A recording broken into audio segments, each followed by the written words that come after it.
This game saved me from depression. This game is a masterpiece of our time. Killing a Rathian feels better than sex. My wife left me after I said Monster Hunter is mid and I might lose it. Monster Hunter is a freaking masterpiece and probably my favorite series of games. It's not my favorite game and probably not my favorite franchise, but even if I love the Breath of the Wild trilogy, I do not like other Zelda games in the series. I love Pokemon, but I mean, do I even have to say something about this franchise? Jesus Christ! But when I say every freaking Monster Hunter game is freaking amazing, I mean it. There isn't a single game of this franchise that I hate, or regret getting, or playing. It's such a freaking experience to be a part of this exquisite gameplay, even if it's for a single hunt or a day-long bender. And the amazing and tight gameplay just keeps getting better and better with each new entry. And I'm so freaking happy of getting into these games. They are so good that even a friend that resists the urge of getting Baldur's Gate 3 because, I don't know, stupidity, he's counting the seconds for the release of Monster Hunter Wilds. But okay, to explain to you how my obsession began, why these games are so freaking good, and why you should give it a try, we need to go back to a certain thing called webcomics. Yeah, you heard me right. Webcomics and, well, you know, digital manga was one of the ways I was staying in the right space of mind when I was to the neck with projects during art school. And I was getting so into them and the art and, you know, Bakuman, that I wanted to do one. And I have shoved this under your throats multiple times in this channel, but this idea became my webcomic manga, which only has 2 chapters and some pages of the third one. But while I was in the pre-production part of the creation of this manga, I wanted to devour a piece of media that had something similar to learn what works in worlds like this and what doesn't. And you know, inspiration too. And this search led me to a magnificent manga / anime called Made in Abyss. It's really hard to recommend this amazing work of art because of the alarming attitude the author has when drawing his underage characters. And whilst the anime tries to cover those moments, it's still really hard to with a straight face show someone the art the author put behind the manga cover. But nonetheless, this story and world is a freaking amazing ride, and it's shown me how a world can be so engrossing and built upon fantasy that when the heavy and realistic moments pop in the screen, they feel really powerful and painful. And I really like the realism aspect of this manga. It shows that our characters are in real danger, and every move they make needs to be really well planned out, or they will end up dead in a matter of seconds. And the fact that each creature has so much thought put into them, that when the show shows you a giant dragon with a proboscis and poison scales that fights like giraffes for territory, you are like, of course it is, I mean, it makes sense. That will help him to survive in a place where food can be scarce, and he needs to go ground level to eat or to hunt any flying creatures that approaches it. I mean, this motherfucker is practically real. And well, when I kept searching for a world as wild as this one, I came upon another work of art in my research. An amazing polished gem in the 3DS eShop, a game called Monster Hunter 4 Ultimate. The game was at a really good discount, and I've heard of these games before, and I knew they were good, but I hadn't seen or played any of the games in the franchise. So I decided to buy the game, and I had no idea what I was getting into.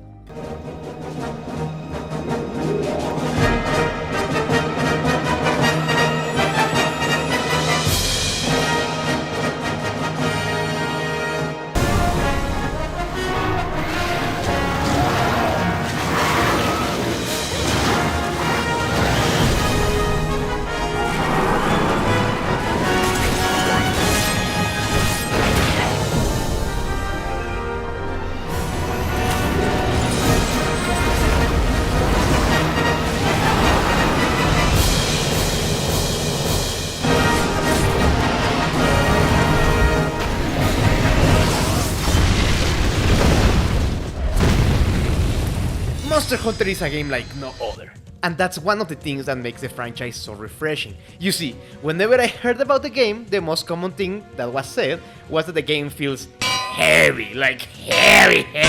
When you fight, you aren't using a normal weapon and moving like Devil May Cry, another game made by Capcom. Nope! Here, you are using giant freaking unrealistic weapons. Used to kill giant fucking almost realistic monsters. So one swing of your sword could take up to 3 freaking business days to reach the objective. And each time you unseat your weapon, you will walk like you have sand in your pants. And it sucks because it's coarse and rough and irritating, and it gets everywhere. And this freaking disaster of a walk just adds some juice into the realistic cocktail we are experiencing with Monster Hunter. Each action you take is so freaking heavy that you need to commit. If you wanna punch something, you better be ready to get your ass thrown into orbit if you misplace yourself. Or if you wanna heal, you better have a ring for the commitment it takes for standing there and gulping a potion for what feels as long as a One Piece recap. But that's the thing, everything is so freaking heavy and in quotation marks, real? That is the freaking charm of the franchise. Instead of just mashing a button and watching amazing things happen on the screen, every action and reaction you do is heavily calculated.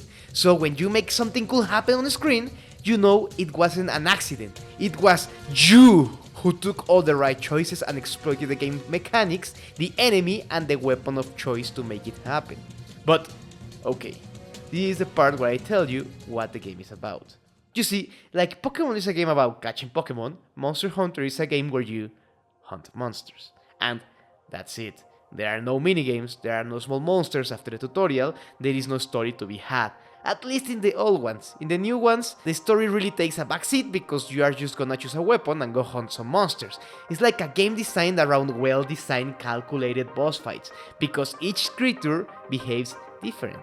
And here is where the game's amazing design shines. For, you see, there are a lot of weapons that work really different from one another. My personal favorite being the Great Sword.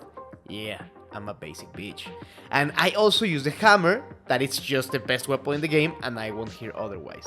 Because this game sells you the idea of being a badass hunter with a badass weapon so freaking well. I love big weapons that move slow but deal big freaking damage.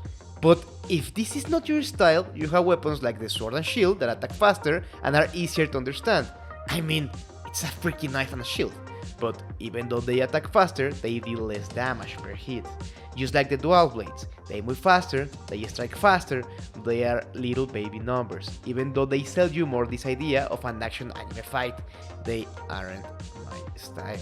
But hey, you may be searching for something weirder than a big sword or a small sword. We also have a freaking lance. You know, a lance and a shield. Not that crazy. Until you put a gun into it. This is a gun lance. It's a lance that freaking explodes on the enemy head in so many freaking different ways. Kuchow! And we also have the charge blade. That I will need a freaking degree to explain to you on detail what this weapon does. You have a sword and a shield that only work to charge some energy to power up your shield, and then you can also use that energy to transform your knife and shield into a giant axe and use the energy you accumulated to just come in the enemy face or tail, making this one of the most original and creative weapons in the game. Until you freaking see the switch axe that is an axe that turns into a freaking sword, and then the sword uses its energy like other weapons to explode in the face of your freaking enemies, making you feel like an unstoppable killing machine that will never stop until it cleanses the world from the weak. And we also have ranged weapons like the bow. Yeah, bows are cool. And since I tried this amazing game, I've been stuck on an unending spiral of playing every new Monster Hunter game that drops. Each of them following this formula of you dropping into an area where you will hunt a monster, collect its parts to build new drip, meaning armor and weapons, and some weapons have abilities like having elemental damage like fire and shit like that. And well, you rinse and repeat. You kill monsters, find an armor and weapons that you are interested in, continue to hunt that same monster over and over until you get all the parts you need, power up your shield, and go in the hunt for stronger foes, until you deplete their population again to make new cute boots. The games are hard and you never feel like the difficulty comes from something unfair. It is always a learning curve.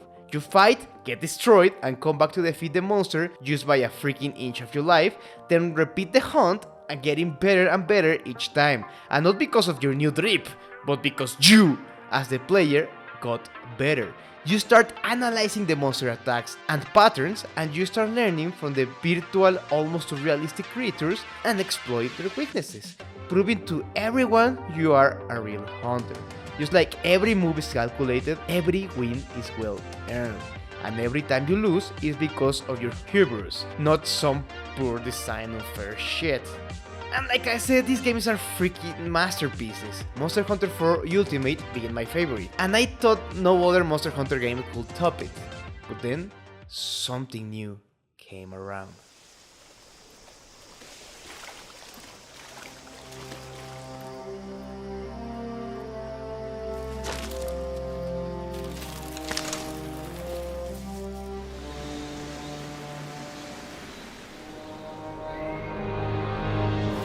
This game was a new start for the franchise. Instead of small areas, the game turned the areas into big locales. The graphics stopped looking like a freaking microwave running Skyrim, and they started being fucking breathtaking, selling this world even more, and the monsters stopped being lonely beasts and start sharing the locales, making the world of Monster Hunter feel alive.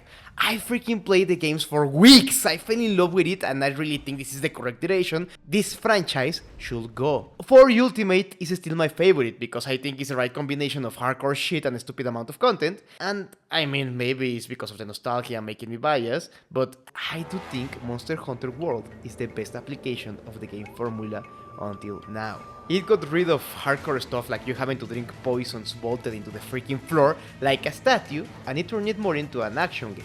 Of course, your positioning and decision making still matters. After all, this is still Monster Hunter, but the quality of life changes made it more noob friendly. Instead of having to learn the game being as penetrated by a lot of wyverns, you now are going to learn the game being as penetrated by a lot of wyverns while being able to walk and drink potions at the same time.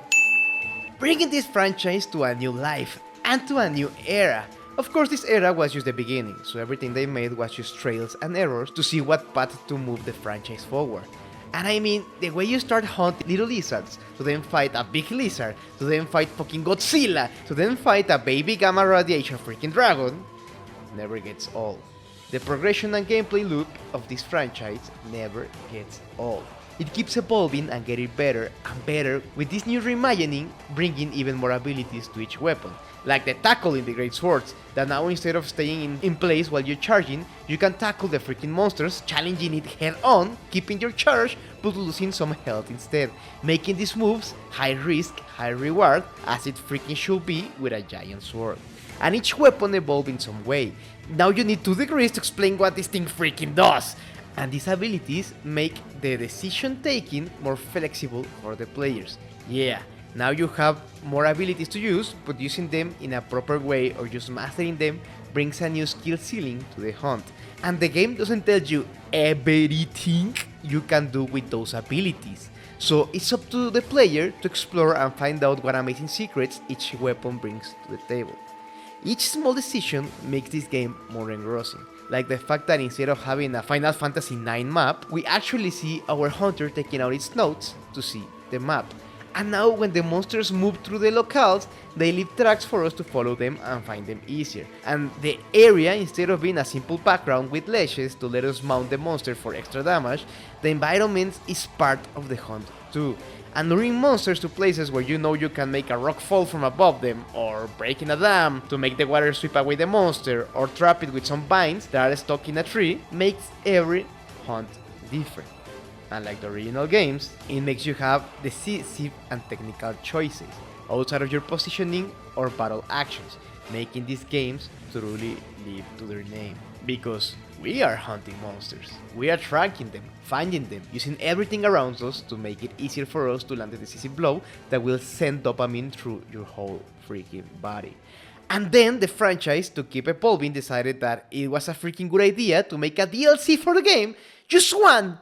But a DLC can only be described as a whole new game, with new mechanics, new weapon abilities, again, new monsters, new locales, and a new freaking endgame. And this is what a true DLC looks like. And like I said, this DLC, quote unquote, give so much new abilities that it shows how experimental they are willing to go to evolve the franchise.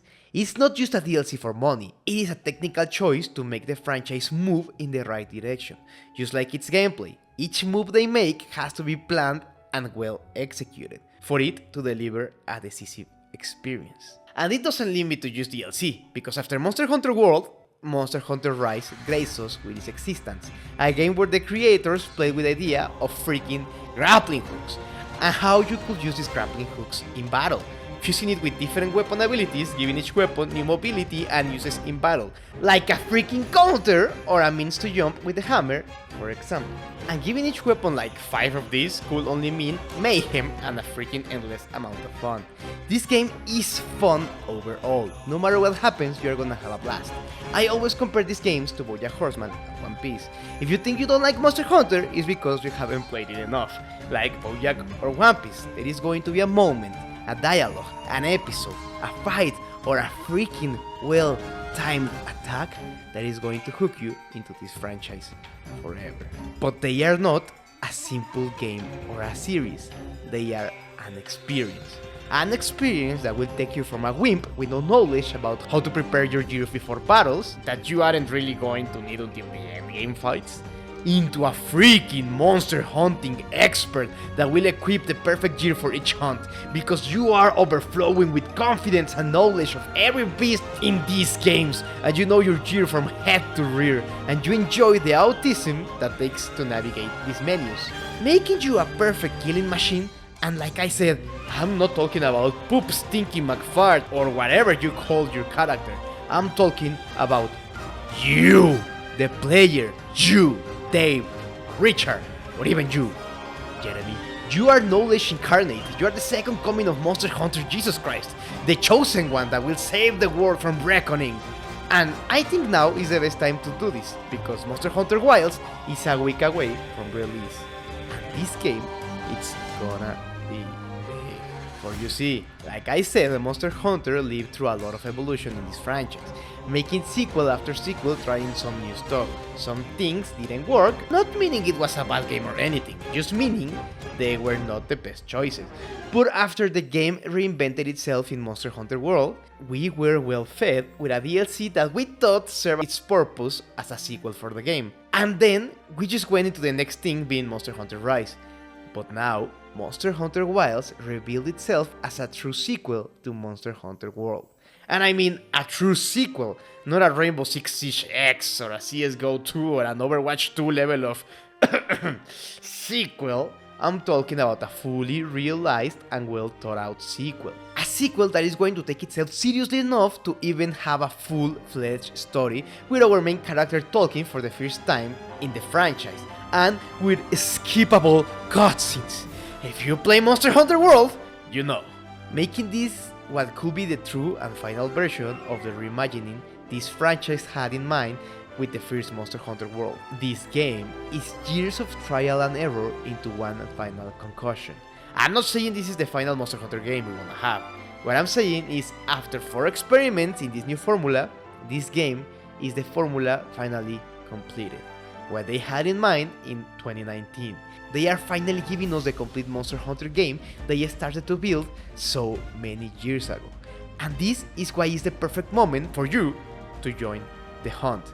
The chosen changes for this game are magnificent. Monster Hunter World brought a game we love into a living and breathing ecosystem. Small monsters took place in the world, while large monsters roam and have effects in the locales, and at the same time have turf wars if they find the other one as a threat. And they take that and inject it with steroids, giving us a ginormous connected world that a lot of monsters share, and we can even see large monsters moving packs now. We can see weather having an effect on hunts and in the way we traverse, and even in ways fauna from the locale behaves, making this game feel like a Monster Hunter game with freedom like never before. You can lose yourself in the amazing world they give to us, and just freaking have a blast alone or with friends, while taking down what is peak monster design in the medium, and use the materials to wield and dress in what is peak armor and weapon design in the medium. Just give this game a chance, you won't be disappointed. You're gonna experience what essentially is the new beginning of the Monster Hunter franchise. Each new game is going to build upon what this game and its unquestionable DLC bring to the table. Like Final Fantasy VII reinvented the way Square Enix and the players of Final Fantasy. Like Resident Evil 4 changed the way Resident Evil was made and how the fans viewed Resident Evil. Like Mario 64 changed how Mario works and how the players viewed it, Monster Hunter Wilds is gonna become that turning point in the Monster Hunter franchise. And what better time to gear up and start taking the wild head